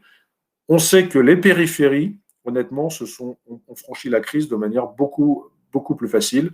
D'abord parce que prendre sa voiture, ça ne fait pas peur. Donc, la logique de l'accessibilité est beaucoup plus favorable à la périphérie pendant toute la crise, on l'a vu. Et donc ça va avoir des impacts aussi. Et par ailleurs, dans notre manière d'appréhender les sujets, puisque vous l'avez dit, la démographie a un point extrêmement important. On est plutôt philosophiquement côté développement durable vers une société qui voudrait aller vers plus de densité, habiter plus dans des lieux denses. Et on est post-Covid dans des moments où les Français ont plutôt envie d'avoir de l'espace et de ne pas aller dans la densité. Donc là, on a une espèce de conflit entre ce qu'on vient de vivre et les tendances lourdes vers lesquelles on avait envie d'aller. Et ça a de toute façon des conséquences en matière de commerce parce que le lien entre lieu d'habitation, lieu de travail et lieu de consommation est extrêmement fort quand on se parle de lieu physique. C'est un sujet pur de fréquentation. Bon, on a le sujet du textile, qui n'a pas été créé par la Covid, qui a été accéléré par la Covid, et donc là, les questions que vous posiez tout à l'heure sur l'occasion, sur est-ce qu'on va garder l'envie de s'habiller, ça, c'est des questions qui reviendront. C'est un secteur qui est en profonde transformation depuis des années, qui perd à peu près 15%, qui a perdu à peu près 15% de poids en valeur de marché depuis 10 ans. Donc, ce que vous retrouviez dans l'emploi, tout à l'heure, vous parliez de moins 9 ou moins 13, j'ai plus en tête exactement. De toute façon, c'est la conséquence directe de la perte de dépenses, de l'affectation des dépenses que les Français ont par rapport au textile. Un secteur de la maison qui va plutôt sortir renforcé, au contraire. Un des problèmes, c'est que le secteur de la maison, il a plutôt tendance jusque-là à être implanté dans les périphéries, même si on voit que dans les grosses agglomérations, c'est une tendance assez lourde. Les gros acteurs ont plutôt envie quand même de revenir vers les centres-villes pour pouvoir être proche du consommateur, mais ça pose des questions de format, de coût immobilier. Et puis, on va avoir un sujet qui n'est pas tranché encore, c'est que l'État, à juste titre, a beaucoup aidé les petites entreprises dans cette crise de commerce notamment, et c'est tant mieux, et a eu beaucoup plus de mal à aider les réseaux. Et donc là, on a un risque qui n'est pas tranché, qui est en cours de discussion encore, et on verra le temps de fermeture des magasins actuellement. Si les aides sont à la hauteur des conséquences de ces fermetures, on n'aura pas trop de restructuration. Si les aides, malheureusement, n'étaient pas à la hauteur de ces fermetures, c'est évident qu'on est sur des acteurs, en tout cas dans certains secteurs, qui touchent directement les centres commerciaux et les centres-villes, que sont le textile, la beauté santé, la bijouterie, qui sont déjà des secteurs qui ont beaucoup souffert en 2020, qui ont souffert en 2021 et qui continuent de souffrir en ce moment. Donc forcément, si jamais on n'arrivait pas à convaincre d'être plus présent sur les aides, on risquerait d'avoir des difficultés. Donc, donc, on va se poser des questions de flux, en fait, des questions de fréquentation et de flux, et donc de comportement dans la mobilité. Est-ce que cette phase, elle aura créé une rupture dans nos mobilités quotidiennes, notamment domicile-travail? Et ça va être une question assez prégnante dans les problématiques de fréquentation. Et tout de suite, on est dans le modèle économique parce que si on a moins de fréquentation, on fait moins de chiffre d'affaires. Si on fait moins de chiffre d'affaires, les coûts d'exploitation sont trop élevés. On revient au sujet des loyers, etc., qui ont souvent des temps d'adaptation trop longs par rapport à l'activité et qui risquent de nous faire passer dans certains lieux vers des problèmes que vous détestez, moi aussi, qui est la vacance commerciale. Parce qu'en fait, c'est ça qui fait, je dirais, une espèce de spirale négative par rapport à tout ça. Alors, je dirais que par rapport à ça, je disais tout à l'heure, on a une chance en France, c'est la résilience des hypermarchés. Même si je sais que dans la région de Lille, le taux la culture hyper est très forte et que tout le monde est très inquiet, évidemment, par rapport aux hyper. Et c'est normal, puisqu'en fait, ceux qui sont en danger, ce sont les gros hypermarchés. En fait, les hypermarchés ont un problème de non-alimentaire. Et donc, sont contraints de plutôt être sur l'alimentaire. Et sur l'alimentaire, je crois à la résilience de leur modèle. Toute la difficulté sur l'emploi, c'est qu'ils sont tentés d'automatiser, parce qu'en fait, ils sont dans une espèce de bagarre avec la livraison à domicile, Amazon, etc. Et donc, du coup, le risque, effectivement, c'est de l'automatisation d'une partie des fonctions et donc des pertes d'emploi. Ça, c'est possible. Dans le commerce non alimentaire, à l'inverse, c'est quoi le choix? Dans le commerce non alimentaire, c'est soit d'être un commerçant serviciel, entre guillemets, vous en parliez tout à l'heure, soit de faire du e-commerce. Si on veut se battre contre le pur e-commerce en étant incapable de faire des choix d'offres ou de faire des choix de qualité d'accueil et donc d'investissement sur les équipes dans la manière dont ça se passe dans le magasin, on est mort. Qu'on soit un commerçant indépendant ou qu'on soit une chaîne, on est mort. Donc ça, c'est un sujet extrêmement important. Comment je dégage dans mon modèle économique, dans les équilibres du modèle qui sont compliqués parce que je dois investir sur l'omnicanal, la logistique, le digital, mais je ne dois pas oublier les équipes magasins parce que si j'oublie les équipes magasins, en fait, ma différenciation n'existe plus. Donc c'est avec des rôles, vous en avez parlé tout à l'heure, pas facile parce que effectivement, on va demander de plus en plus aux équipes magasins qui sont parfois une partie de leur temps conseillers de la marque, etc., et une partie de leur temps quasi logisticiens parce que, en fait, malheureusement, le fait que chacun d'entre nous veuille que le produit soit disponible dans 2 heures fait qu'il faut que le magasin soit un point de départ logistique de proximité et ça complique évidemment les choses.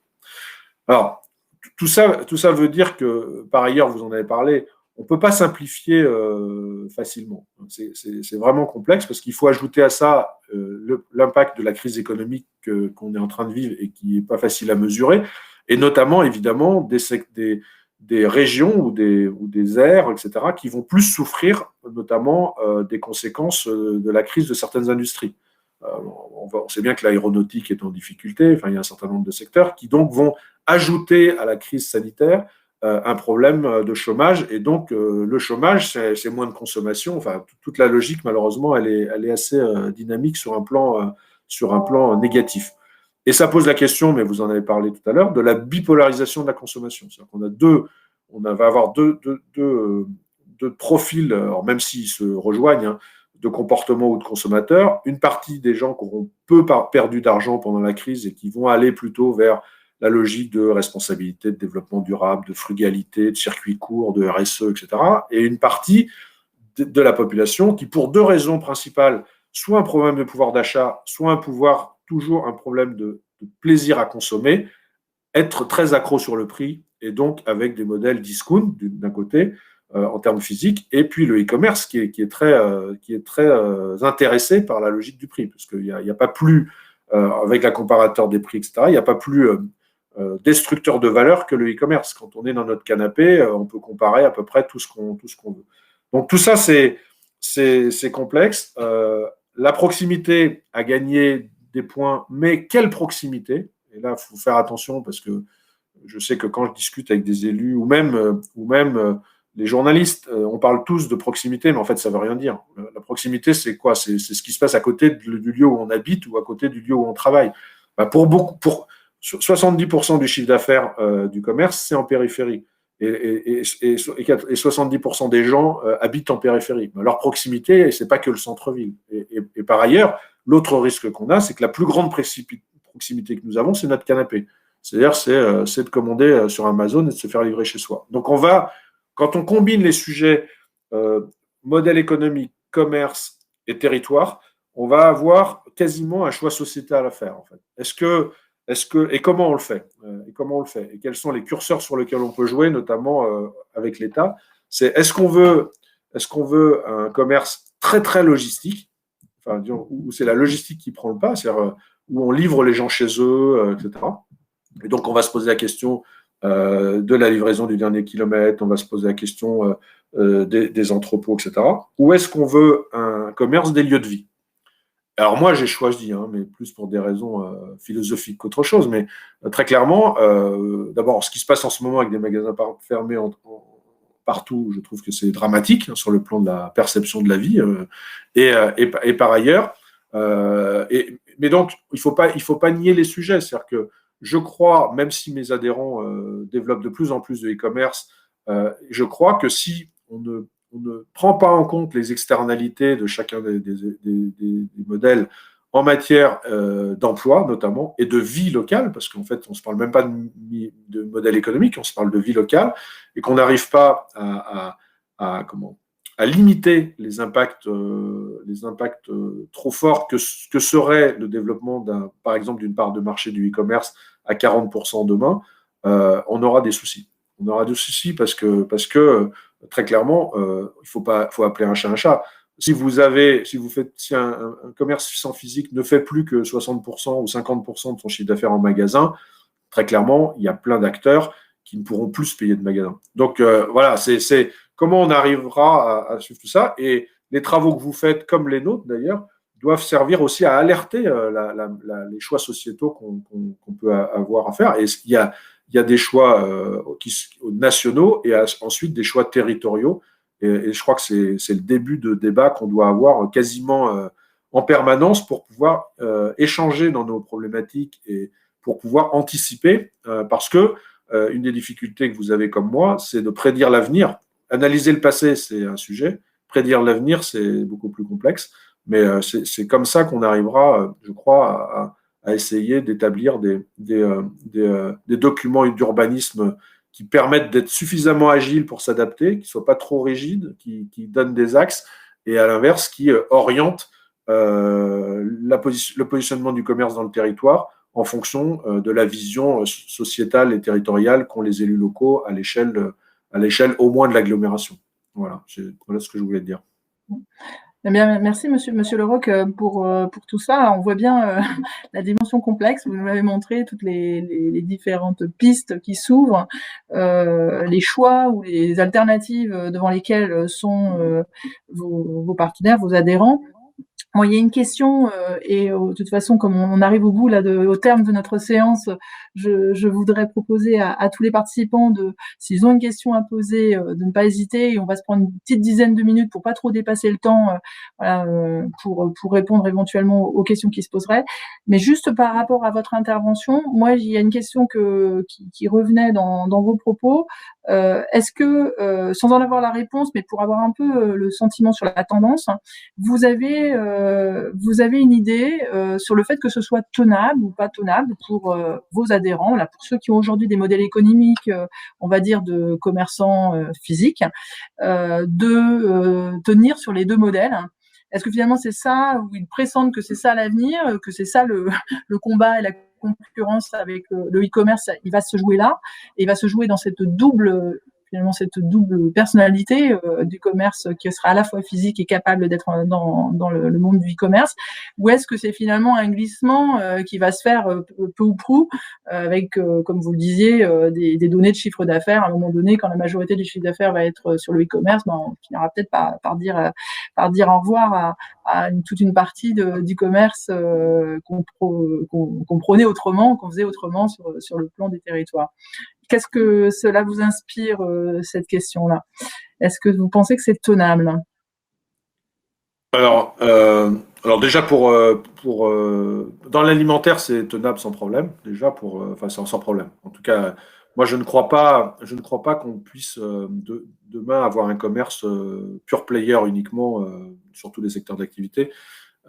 Mais par contre, après c'est des problématiques de choix. C'est-à-dire qu'aujourd'hui, on voit bien qu'il n'y a pas la place pour des gros pure players comme Amazon, par exemple. Il y a peu d'acteurs du pure player qui soient des acteurs rentables, en fait, sur le plan de la survie économique. Et donc, il n'y a pas la place pour 10 Amazon, etc. Donc, on est dans un sujet où et d'ailleurs, vous l'avez dit aussi, Amazon, je pense, tous les jours se pose la question de développer des réseaux physiques, en fait, c'est dans l'autre sens. Parce qu'il y a une logique de proximité, parce qu'il y a une logique de logistique qui est de plus en plus lourde en fonction du nombre de produits à livrer, etc. Donc la question, je ne serais pas du tout surpris que dans quelques années, Amazon reprenne un réseau physique parce qu'ils considèrent eux aussi que le modèle il est omnicanal et pas uniquement pure player. Donc ça c'est, moi je crois plus au modèle, mais ça ne veut pas dire qu'Amazon, qui n'est pas un, deux ou trois acteurs, ou même quelques acteurs spécialisés, comme Mano Mano dans le bricolage ou bien d'autres comme Zalando, etc. Mais en tout cas, un acteur peut-être par secteur qui peut être un pure player, mais il n'y aura pas 10 acteurs par secteur en tant que pure player. Donc soit on va jusqu'à l'horreur, c'est-à-dire il n'y a plus qu'un acteur par secteur et il est e-commerce, mais ça ne tiendra pas parce qu'en fait on est quand même dans un monde de concurrence, que même au niveau de la politique générale de l'Europe, etc., ça ne pourrait pas être durable parce qu'il y aurait des problématiques d'abus de situation dominante, etc. Donc ça, c'est un sujet qui, moi, je pense, n'est pas faisable. Et le modèle omnicanal, c'est-à-dire le fait de combiner... Moi, j'ai travaillé 20 ans chez Darty. Donc, de ce point de vue-là, c'est un bon exemple, Darty Fnac, parce qu'en fait, alors, il y a plusieurs sujets. La Fnac, si on prend le cas des États-Unis, la Fnac probablement serait morte s'il n'y avait pas eu la protection du prix du livre de Jack Lang. C'est-à-dire que très clairement, si Amazon avait pu faire ce qu'il avait voulu en matière de prix dans le domaine du livre, probablement qu'il y aurait, comme aux États-Unis, une disparition quasiment totale des librairies. Donc ça, c'est-à-dire qu'il y a des moments où effectivement la présence l'action publique, même si les décisions de Jack Lang n'avaient strictement rien à voir avec ça, l'action publique a des conséquences importantes. Mais c'est important, le modèle Fnac Darty, parce que le modèle Fnac Darty, en fait, il y a... moi, j'ai quitté il y a 4 ans, parce que je suis chez Procos depuis 4 ans. 4-5 ans avant que je parte, on se disait, on a 250 magasins, bon, on est au bout du chemin, quoi, c'est fini, on n'en ouvrira plus jamais. En réalité, on a fait complètement l'inverse, parce qu'en fait, quand vous êtes une marque comme celle-là, la logique de proximité est toujours vraie. C'est-à-dire que si vous n'êtes pas présent dans le territoire physiquement, les gens n'achètent pas chez vous sur Internet. C'est-à-dire que la combinaison des deux, alors c'est pas Amazon a une autre image, mais en tout cas la combinaison de la proximité physique et du modèle Internet est très importante pour beaucoup d'acteurs physiques. Parce qu'en fait, la réassurance, le fait de savoir que je vais pouvoir me déplacer dans le magasin, y compris quand ça se passe mal, est extrêmement forte. Et on a au contraire augmenté notre présence dans des territoires plus petits et à chaque fois en vérifiant que plus on ouvrait de magasins, plus le poids global Internet plus magasin augmentait. Donc ça veut dire, bon, ça s'accompagne d'autres choses, ça s'accompagne aussi de faire du service. Il n'y a pas que, vous savez, dans le modèle Darty, il n'y a pas que le vendre des produits, il y a aussi toute cette logique de service après-vente, etc. Et ça, pour répondre à votre question, c'est lié au métier de commerçant. En fait, ça dépendra de ce que les gens... c'est comme les petits commerçants. Moi, quand j'entends parfois, de manière un peu trop simpliste, il faut digitaliser les petits commerces parce que c'est ça qui va les sauver. Non, il faut digitaliser les petits commerces, oui, parce qu'il faut qu'ils existent, y compris sur les réseaux, etc. Mais s'ils ne font pas leur métier de commerçant, c'est-à-dire s'ils ne font pas des arbitrages sur ce qu'ils vendent, s'ils ne sont pas spécifiques, s'ils ne donnent pas envie aux gens de venir chez eux et s'ils n'ont pas une qualité d'accueil, ils mourront quand même. Et c'est vrai des enseignes, de la même manière. C'est-à-dire si on s'est perdu et qu'on ne sait plus de comment on est différencié des autres, et surtout dans le non-alimentaire, parce que dans l'alimentaire, vous avez des achats récurrents, il y a des habitudes, vous pouvez aller toujours au même endroit, etc. Dans le non-alimentaire, cette fidélité, d'abord, il n'y a pas la même fréquence d'achat, et vous avez d'autres raisons d'aller dans tel ou tel endroit, et ces raisons, c'est le prix, évidemment, mais le prix, tout le monde sait le faire, Amazon, etc.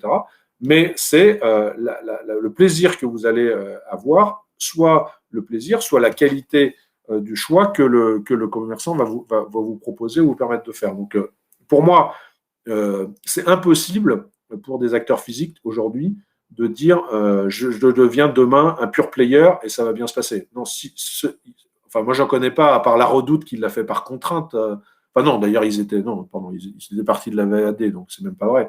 En tout cas, je ne connais pas d'acteurs qui pourraient demain dire je ferme mes magasins et ça va bien se passer. Je ferme les magasins, ils sont morts.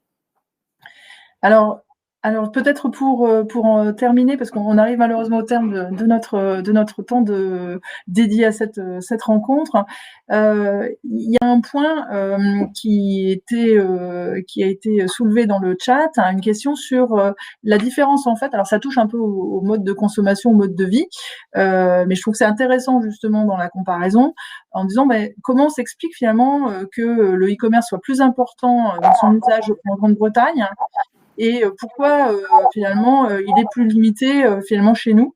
Est-ce que vous avez des éléments d'explication sur ce sujet? Et est-ce que finalement on est juste entre guillemets un peu en retard, enfin le mot en retard n'étant pas, c'est pas un jugement, mais en tout cas on n'est pas dans la même phase de développement et que finalement l'avenir c'est d'aller vers ça? Alors, la raison principale, c'est le